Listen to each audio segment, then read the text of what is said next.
10분 가정예배 오신 여러분들 진심으로 환영합니다. 오늘은 주가 일하시니 함께 찬양하시죠.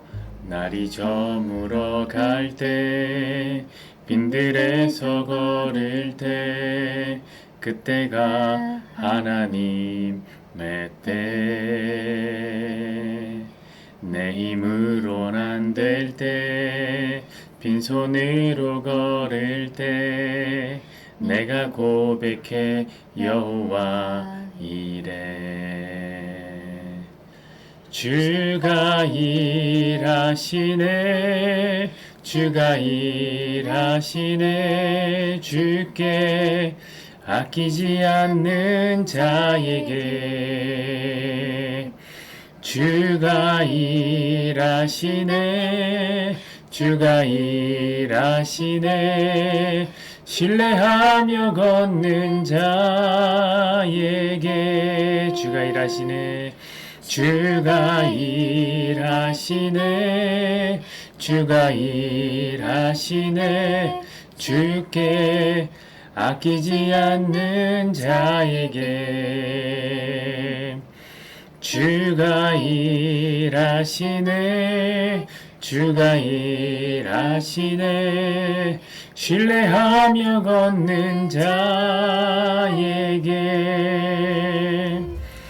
아멘. 오늘 말씀은 시편 112편 7절의 말씀을 함께 읽겠습니다. 시작.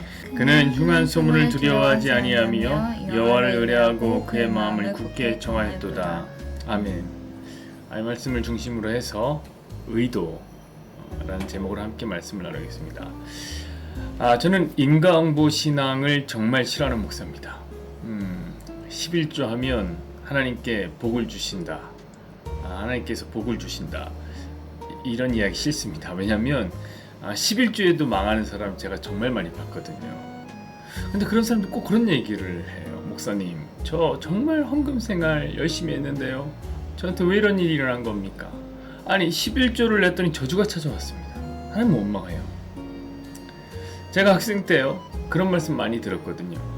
주일 성수하면 하나님께서 너에게 지혜를 주셔서 복을 주셔서 주일에 교회 안 오고 공부하는 세상 학생들보다 더 좋은 성적을 주신다 그랬어요. 정말 그럴까요? 아니에요. 여러분 주일에 공부 안 하잖아요? 안 한 만큼 성적이 안 나옵니다. 그러니까 그런 식의 인과응보 신앙은 틀린 겁니다. 근데 사람들은 그런 말들을 철석같이 믿고 있죠. 실제로 제 친구들 중에 그런 이유로 교회 안 나온 친구들이 많았습니다. 왜냐면 자기들은 목사님의 설교를 완전히 믿고 있었던 거예요. 왜? 설교 하나님 말씀이니까. 근데 그게 틀려버린 거예요. 그러면 그 친구들에게 하나님도 틀린 게 되는 거예요. 자, 그만큼 인과응보 신앙은 무서운 겁니다. 자, 그런데 오늘 본문을 보면요, 마치 인과응보 신앙이 맞는 것 같아요. 한번 나중에 이렇게 보십시오. 2절부터 보면은 계명을 즐거워하는 자는 복을 받는데요. 근데 그 복이 뭡니까? 그 복은 후손이 강성해지고 부와 재물이 그 집에 머문다는 거예요. 그뿐입니까? 4절 또 보면 정직한 자는 흑암 중에도 빛이 일어난다. 이게 무슨 말입니까? 정직하게 산 사람들은 힘든 상황이 있어도 희망의 빛이 찾아온다는 거예요. 이게 뭐예요? 이 인간보죠. 또 볼까요? 5절에는 은혜를 베푸고 잘 꾸어주는 사람, 긍휼히 베푸는 사람을, 이런 사람은 어떻게 된답니까?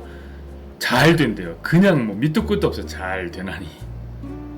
그런 사람은 영원히 요동치지 않고 영원히 기념이 되는 사람이 된다. 그뿐이 아니에요. 은혜를 베풀고 꾸어주는 사람, 자기 대적의 봉, 자기 대적이 당하는 꼴도 보게 된다. 인과응보죠. 그러니까 이게 인과응보가 맞는 것 같아 보여요. 이런 본문을 보면. 근데 여러분, 맞아요. 인과응보는 맞는 말이에요. 정직한 자에게 축복이 임하고요. 하나님을 의지하는 자를 하나님은 그냥 내버려 두지 않으십니다. 하나님 품어주시고 위로하시고 지켜주세요. 그래서 더 헷갈리는 것 같죠. 인과응보가 이거 보면 맞는 것 같기도 하고 저거 보면 아닌 것 같은데.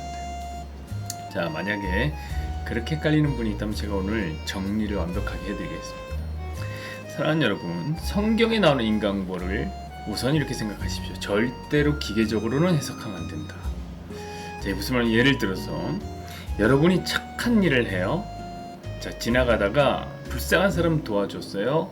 그러면 그 다음날 로또에 당첨되는 건 아니란 말이에요. 여러분이 와이프한테 잘못한 게 있어요. 근데 그거 숨기지 않고 여러분이 정직하게 여러분의 잘못을 뉘우치고 용서를 빈 거예요. 그럼 하나님께서 네가 정말 정직하게 했으니 내가 너희 와이프의 마음을 풀어주마. 그렇게 와이프의 화가 금세 풀리는 건 아닐 수 있단 말이에요. 완전히 혼날 수도 있어요. 심지어 그 일로 10년째 울고 먹을 수도 있어요. 여러분, 이런 생각이지. 이런 생각들은 마치 인과응보를 수학 공식처럼 여기는 거예요. 자, 착한 일을 대입하면 결과값을 반드시 복이라는 답이 나온다고 생각하는 거예요. 이런 게 바로 기계적인 해석입니다. 그러나 성경이 말하는 인과응보는 그런 게 아니에요. 여러분 보세요. 아브라함은요, 믿음으로 갈 바를 알지 못하고 약속의 땅으로 갔어요. 믿음이에요. 열심히 산 거예요. 그런데 갔더니 기근을 만나고요. 반대로 야곱 같은 경우는 형과 아버지를 속여요. 막 털 붙이고 속이잖아요. 근데 축복권과 장자권을 따냅니다. 그러니까 기계적인 인간은 답이 아니에요. 여러분, 우리 하나님은 기계가 아니에요. 인격적인 하나님이에요. 살아계신 하나님이에요. 자, 바로 그런 의미에서 성경이 말하는 인과응보에서 중요한 것은 어떤 행위를 했느냐, 이게 중요한 게 아니에요. 의도가 중요합니다. 의도. 하나님은 중심, 그러니까 의도를 보시는 분입니다. 여러분, 제가요 이걸 이해하기 쉽게 제가 흥부전으로 설명을 해드릴게요. 여러분, 흥부도요 착한 행위를 합니다. 자, 까치에 부러진 다리를 고쳐 주어요. 물론 여기서 문제가 있죠. 문제는 뭐냐면 이 놀부가 나쁜 행위를 먼저 했다는 거예요. 자, 놀부는 흥부가, 자기 동생 흥부가 까치 다리를 고쳐줘서 거부가 됐다는 사실을 들었어요. 그래서 자기도 부자가 되고 싶어서 먼저 까치 다리를 부러뜨리고 다시 고쳐줍니다. 그래서 우리가 나쁜 놈이라고 한 거예요. 근데 만약에 이야기가 이렇게 수정되면 어떨까요? 좀 바꾸면, 자, 놀부도 일부러 부러뜨리지 않았어요. 자, 지나가다가 우연히 다리가 부러진 까치를 본 겁니다. 근데 그때 불현듯이 그런 생각이 탁 드는 거고, 그래, 내 동생 흥부가 까치 다리를 고쳐줘서 거부가 됐다고 했지. 나도 부자가 되고 싶다. 나도 고쳐줘야지. 그래서 고쳐줬다고 생각해 봅시다. 흥부전이 그렇게 쓰여졌어요. 그럼 흥부전의 결과가 바뀌었을까요? 부자가 되고 싶은 마음은, 부자가 되고 싶은 의도 자체 나쁜 것이 아니므로 놀부도 부자가 됐다. 이런 교훈을 남길 수가 있을까요? 그거 아니란 말이에요. 여러분, 흥부전은요 나쁜 행동에 대한 지적보다 사실은 나쁜 의도 자체를 지적하고 있는 작품이에요. 자, 흥부는 그저 선한 마음으로 까치를 고쳐줬고요. 놀부는 부자가 되고 싶은 마음 때문에 고쳐준 거예요. 그런 의미에서 우리는 흥부는 착한 놈, 놀부는 나쁜 놈이라고 판단하는 겁니다. 그러니까 여러분, 인간도요 의도를 판단해요. 여러분, 인간은 의도 못 보거든요. 우린 서로의 의도가 뭔지 몰라. 그래도 의도를 서로 판단하려고 한단 말이에요. 그런데 여러분, 성도들이 하나님을 그보다 못하게 여겨요. 우리는 어떻게 생각하냐면 나쁜 의도를 가지고 선한 행동을 하라고 촉구합니다. 그게 인과응보 신앙이에요. 말씀 지키면 복 받으니까 말씀 지키라. 정직하게 살면 부유해지니까 정직하게 살아라. 가난한 사람에게 긍휼을 베풀면 하나님이 너를 불쌍히 여겨주니까 긍휼이. 여러분, 이게 뭡니까? 이게 바로 놀부의 의도란 말이에요. 놀부 심보예요. 그런데 우리가 그동안 그런 신앙을 가르치고 배워왔던 겁니다. 사랑하는 여러분, 하나님은 속지 않으세요. 하나님은 우리보다 분명한 의도를 더 잘 보세요. 완벽하게 보세요. 자, 10절 말씀 한번 보시죠. 악인은 이를 보고 한탄하여 이를 갈면서 소멸되리니 악인들의 욕망은 사라지리로다. 아멘. 보세요. 여기서 보이는 악인들의 욕망이 바로 놀부의 의도예요. 나쁜 의도, 자기가 잘 되고 싶어서 하나님 찾고 복 받고 싶어서 말씀 지키고, 그게 뭡니까 도대체? 여러분, 왜 우리 하나님이 그런 사람들에게 복을 내려주셔야 됩니까? 아니, 흥부전을 읽고도 우리가 판단하는데 그런 우리보다도 하나님을 낮은 수준으로 여기시는 거예요? 하나님은 선한 의도를 보세요. 그게 바로 7절입니다. 보세요. 그는 흉한 소문을 두려워하지 아니하며 여호와를 의뢰하고 그의 마음을 굳게 정하였도다. 아멘. 보십시오. 자, 소문이 안 좋아도 하나님 의지하고 하나님을 향하여 마음을 정한 자다. 이게 바로 하나님 원하시는 선한 의도예요.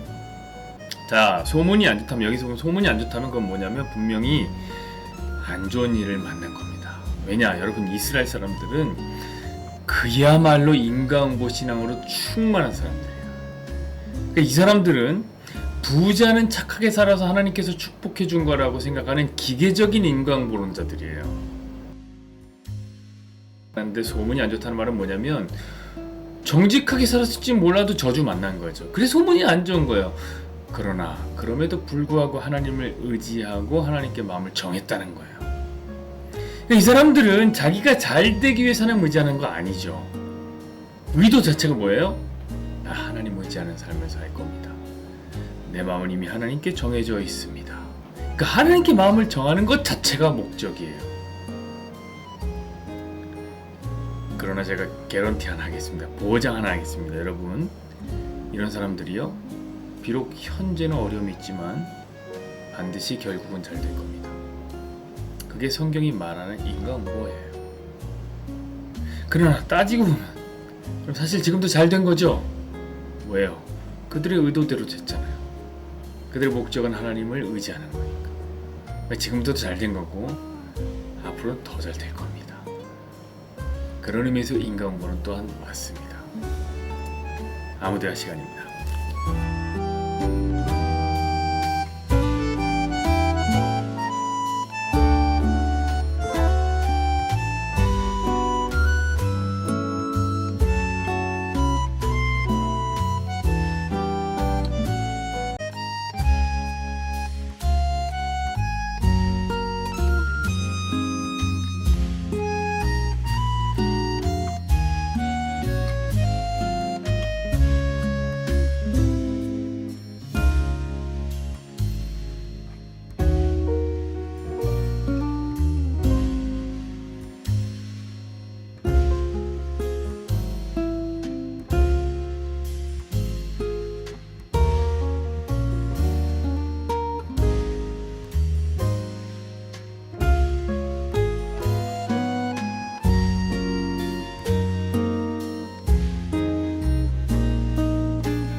공동기도문 시간입니다.